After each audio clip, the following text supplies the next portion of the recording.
Subscribe कीजिए ACA learn channel को और बेल आइकन को दबाइए ताकि आप रोज़ाना की वीडियो सबसे पहले हासिल कर सकें। अस्सलाम वालेकुम, कैसे हैं आप? उम्मीद है आप सब खैरियत से होंगे। मेरा नाम है अनम और आप देख रहे हैं ACA लर्न। आज हम पढ़ेंगे direct and indirect speech. Class 27 में बहुत ही अच्छा टॉपिक है और ग्रामर का एक बहुत ही बड़ा हिस्सा है। इसको समझना बहुत ही आसान है। जैसे कि हमारी और भी क्लासेस जो जा चुकी हैं, मैं उनमें बहुत ही आसान अल्फाज के साथ अपनी क्लास को पूरा करती हूँ। डायरेक्ट और इनडायरेक्ट स्पीच को समझने के लिए आपको ये मालूम होना चाहिए कि किसी भी आदमी या कोई भी बात को या गुफ्तगू को या सलाह को, जो भी खबर वगैरह हो, दो तरह से की जाती है। एक डायरेक्ट स्पीच और दूसरी इनडायरेक्ट स्पीच। इन दोनों को समझना बहुत ज़रूरी है क्योंकि ये ग्रामर का एक बड़ा हिस्सा है।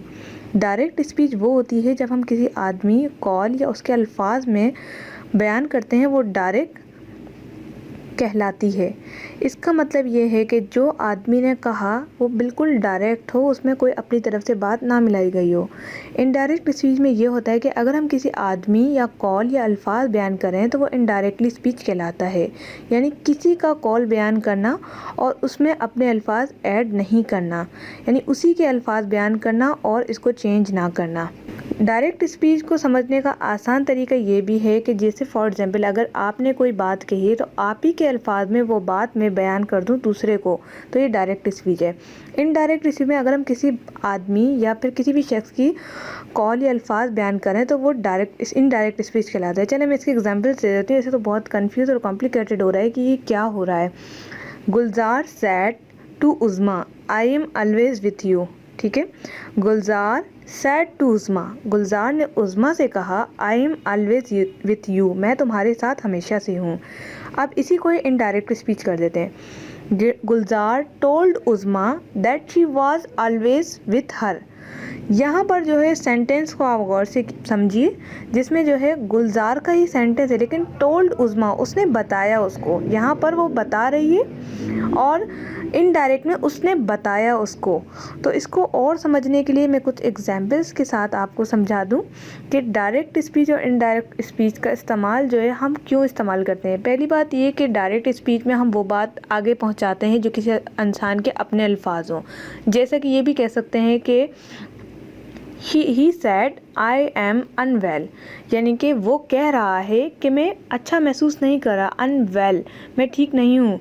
अब इनडायरेक्ट स्पीच में यानी कि अगर मैं ये बात किसी और को बताऊँ और अपने अल्फाज में कहूँ तो मैं ऐसे कहूँगी ही सैड, वो कह रहा है, दैट ही वाज अनवेल, वो अच्छा फील नहीं कर रहा था या कर रहा है। ये तो हम टेंसेस के ऊपर डिपेंड करता है कि आप कौन से टेंस की बात कर रहे हैं, वो शख्स जो कौन से टेंस का है, मतलब टॉपिक चल रहा है या हम कौन सी टेंस की बात करें। फॉर एग्जांपल अगर मैं टेंसेस के ऊपर ही आ रही हूँ तो मैं आपको प्रेजेंट टेंस की कुछ डायरेक्ट स्पीच और इनडायरेक्ट स्पीच के सेंटेंस बताती हूँ।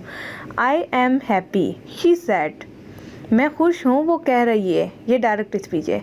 इनडायरेक्ट में she said that she was happy, यानी कि वो मेरे लिए ही कह रही है लेकिन आई एम नहीं लगा रही मैं, क्योंकि बात की बात हो रही है, यानी मेरे लिए ही बात हो रही है लेकिन मैं किसी और को बता रही हूँ।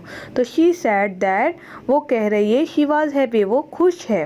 तो यहाँ पर अगर प्रेजेंट कंटिन्यूस टेंस की बात की जाए तो यहाँ पर वही आईएनजी वाला फॉर्म होगा और किसी भी बात को कंटिन्यू रखना होगा। अगर हम पास्ट एंड फ्यूचर की बात करें तो यहाँ पर इसके भी सेंटेंस बहुत ही आसान है।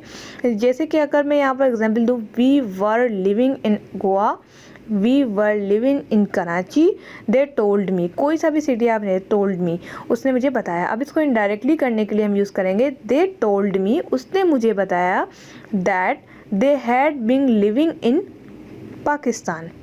तो यहाँ पर जो है बताना और किसी और के अल्फाज में बयान करने में फ़र्क होता है। तो डायरेक्ट और इनडायरेक्ट स्पीच को ग्रामर का बड़ा हिस्सा इसी वजह से कहा जाता है क्योंकि यहाँ पर हम डायरेक्टली शो कर रहे होते हैं कि किससे कैसे बात करनी है। अगर आपको यही नहीं पता होगा, अगर आपने किसी और को किसी के बारे में बताना हो इनडायरेक्टली और आप कह दो for example we were living in Karachi, they told me, हालांकि ये डायरेक्ट स्पीच और आप समझ रहे हो कि इनडायरेक्ट स्पीच है और मैं जो है उसके बारे में बता रहा हूँ, तो ये आपका सेंटेंस गलत हो जाएगा। तो इसको समझने के लिए कुछ लिंक्स मैंने प्रोवाइड की हैं, उनको ज़रूर फॉलो करें।